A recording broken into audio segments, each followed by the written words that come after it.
ফেলছে তাকে জিজ্ঞাসা করবে কেন ফেলছে, তার অপরাধটা কি, তাকে ধরো। এটা তো হয়রানি। হয়তো অনার্সে বা ইন্টারে পড়ে সম্ভবত কালকে হাফ বাসের ভাড়া দেওয়ার জন্য বলছে স্টাফকে, তখন স্টাফ হাফ বাসের ভাড়া নেয়নি, না নেওয়ার কারণে উল্টা আরো গায়ে ধাক্কা দিচ্ছে, ধাক্কা দিয়ে মেন রোডে ফেলে দিছে। আমার এখন বাসা যাওয়া দরকার তাড়াতাড়ি, বুঝেন কথাটা, কিন্তু হট করে যে গাড়িটা বন্ধ করে দিল, তাহলে কিভাবে আমরা যাবো? কিন্তু কেন ফেলেছে সেটা তো শুনতে হবে।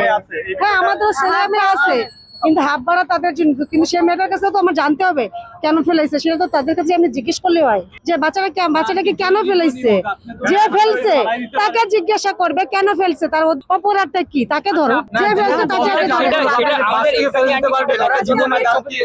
জানো যে আমি সবাই ই করবে, খেসারত দিবে, এটা তো না। এর জন্য তো মালিক সমিতির সাথে কথা বলবো, বিধায় বাসগুলো আটকানো। আমার আম্মু অসুস্থ, আমার এখন যেতে হবে তাড়াতাড়ি, গাড়িটা নেবে। আপনি আসেন, আপনাকে বাসে উঠে দিচ্ছি, আপনি কোন বাসে যাবেন?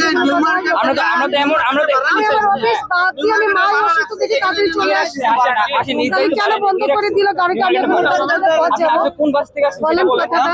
প্রতিবার যদি এরকমের হয় তাহলে আমাদেরও তো একটা হয়রানি আছে, আমাদের হয়রানি না, এটা তো হয়রানি।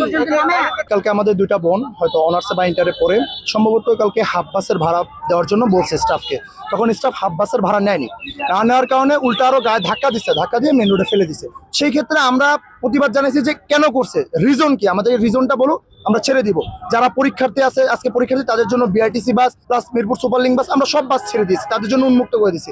যাদের থেকে ভাড়া নিচ্ছে তাদের সমপরিমাণ ভাড়া দিয়ে দিছে। তো আমাদের কথা হলো, এইসব বাস যদি এরকম করে, আজকে আমার বোনের গায়ে যদি এরকম করতো, তাহলে কি আমরা বসে থাকতাম বা আমি বসে থাকতাম? হ্যাঁ, মালিক কর্তৃপক্ষকে আমরা জানাইছি, আসতেছে বলছে আমাদেরকে। ঘটনা গতকালকে, কারণ কালকে আমাদের ক্যাম্পাসের সবাই হলো বন্ধ ছিল, ক্যাম্পাস আমাদেরকে এক্সাম ছিল না, আজকে এক্সাম আমাদের। তো আমরা আসলাম, আমাদের বন্ধু বান্ধব আমাদেরকে বললো যে এই সমস্যা, তখন আমরা বন্ধু বান্ধব সবাই আমাদের ক্যাম্পাসের যারা আছে ছেলেরা তারা আসলাম ভাই।